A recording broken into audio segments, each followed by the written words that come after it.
आप under trainee जब IAS थे, एसडीएम लगते हैं, वहाँ से लेके और आप यानी 21-22 साल आपकी सर्विस को हो गया लगभग, तो कई जिलों में आप कलेक्टर रहे, प्रोबेशन टाइम में एसडीएम रहे, तो वो जर्नी के बारे में आप बताएं और कैसा एक्सपीरियंस कहाँ रहा, कहाँ खट्टे मीठे पल आए, वो सारा एक शेयर करें आप।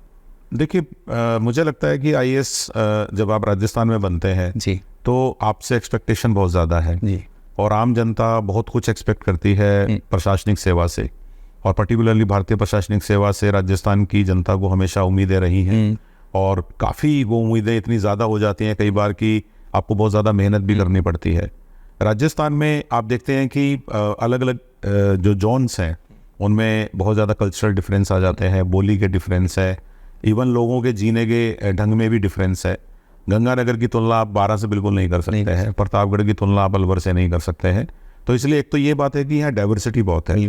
तो मुझे हरियाणा में एक ही तरह का कल्चर देखने की आदत थी और उस तरह से मेरे लिए बहुत अच्छा चेंज हुआ कल्चरली कि मुझे कल्चरली बहुत ही डाइवर्स स्टेट में आने का मौका मिला। उसके बाद मेरा प्रोबेशन जोधपुर में रहा। जोधपुर में जो मेरे कलेक्टर थे श्री रजत मिश्रा जी, वो बहुत ही अच्छे और बहुत ही मतलब मैं कहूँगा कि काम करने का उनका एक अलग स्टाइल था। उनसे मैंने बहुत कुछ सीखा 1 साल में।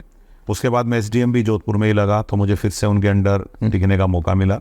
इस तरह से प्रशासनिक सेवाओं में आते ही एक अच्छा एक्सपीरियंस हुआ जोधपुर जिला और फिर उसमें भी एक अच्छे कलेक्टर से सीखने को मिला। उसके बाद मैं 3 जगह एसडीएम रहा, डीग में, जोधपुर में और लास्ट में जब गढ़साना में किसान आंदोलन हुआ तो मुझे वहाँ भी रहने का मौका मिला। लगभग आप 2 साल एसडीएम रहते हैं, उसके बाद आपकी प्रमोशन होने के बाद आप जो है डिप्टी सेक्रेटरी किसी डिपार्टमेंट में लग जाते हैं और कुछ दिन बाद फील्ड में आपको एज ए कलेक्टर भेजा जाता है। मुझे 4 जिलों में कलेक्टर रहने का मौका मिला और उसमें एक बड़ी यूनिक बात यह है कि मुझे एक जिले में 2 बार रहने का मौका मिला। यानी मैं सबसे पहली बार 12 में कलेक्टर बना और मेरी आखिरी कलेक्टरशिप भी 12 में ही थी।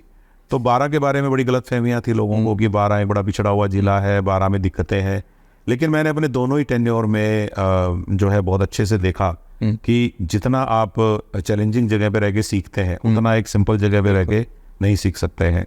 तो वहाँ पर बहुत होती हैं, बहुत तरह की चुनौतियाँ हैं। वहाँ शहरियाओं के विकास की एक बहुत बड़ी इश्यू है और आपको जान के हैरानी होगी कि 12 एक बहुत ही ग्रीन एरिया है, वहाँ पे 12मासी नदियाँ बहती हैं और वहाँ पे एग्रीकल्चर की स्थिति बहुत शानदार है, तो बहुत अच्छे हैं। तो एक तरह से ट्राइबल डेवलपमेंट का जो मेरे कहीं एक्सपोजर नहीं था लाइफ में, मुझे वो वहाँ मिला। उसके बाद वहाँ धीरे धीरे वो एक पावर सेक्टर की बेल्ट बन गया। मेरे देखते देखते मैंने देखा कि बहुत सारी सरकारी और निजी कंपनियां वहाँ पावर प्रोड्यूस करने के लिए आई। तो एक तरह से ये सारे एक्सपीरियंसेस मुझे लगता है कि बहुत ही अच्छे थे। और उसके बाद मैं 13 साल से अब जयपुर में हूँ, विभिन्न विभागों में एचओडी रहा हूँ, कमिश्नर और डायरेक्टर रहा हूँ और फिर 2017 के बाद सेक्रेटरी बनने के बाद मुझे 6-7 डिपार्टमेंट्स में सेक्रेटरी के तौर पे विभाग को बहुत ऊपर से देखने का भी मौका मिलता है। लेबर डिपार्टमेंट हो या फूड डिपार्टमेंट हो, प्लानिंग हो या मुझे सोशल सेक्टर में ज़्यादा एक्सपोजर मिला। मैं ये भी अपने आप को काफ़ी लक्की मानता हूँ कि अगर आपको रियल राजस्थान देखना है तो आप सोशल सेक्टर में काम करके रियल राजस्थान, रूरल राजस्थान को बहुत अच्छे से देख सकते हैं। तो बहुत ही मिक्स्ड एक्सपीरियंस है। गुज्जर आंदोलन के लिए जब करौली में गए तो बहुत बुरे दिन भी देखे क्योंकि बहुत ही चिंताजनक स्थिति थी।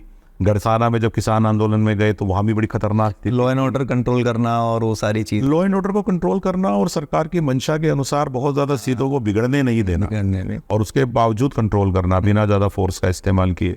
तो ये बड़ा सीखने वाली चीज़ें हैं और बहुत धैर्य का काम है। तो अलग अलग जिलों में अलग अलग तरह के एक्सपीरियंस हुए, अलग अलग डिपार्टमेंट्स में अलग असाइनमेंट हुई, कुछ अच्छी अपॉर्चुनिटी भी मिली। और मैं ये कहूँगा दिवाकर कि मुझे सबसे अच्छा ये लगता है कि जब मैं कॉमन मैन के तौर पे कई चीज़ों से पीड़ित होता था और जब मुझे उन्हीं जगहों पे एज ए एचओडी जाने का मौका मिला तो मैंने उस मौके को ख़राब नहीं होने दिया।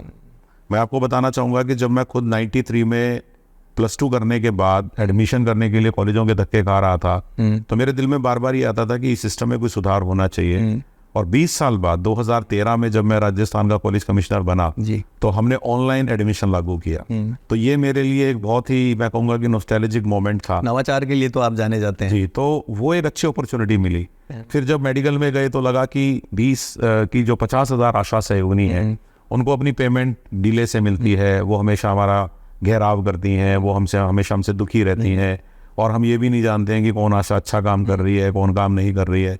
तो अगेन टेक्नोलॉजी आई, टेक्नोलॉजी के थ्रू आशा सॉफ्ट बनाया, उस सॉफ्टवेयर को नेशनल अवार्ड मिला, और फिर हमारा एक मेडिकल एंड हेल्थ में नवाचार का दौर शुरू हुआ। मुझे अच्छा एक्सपोजर भी मिला, काफ़ी लंबा टेन्योर भी मिला।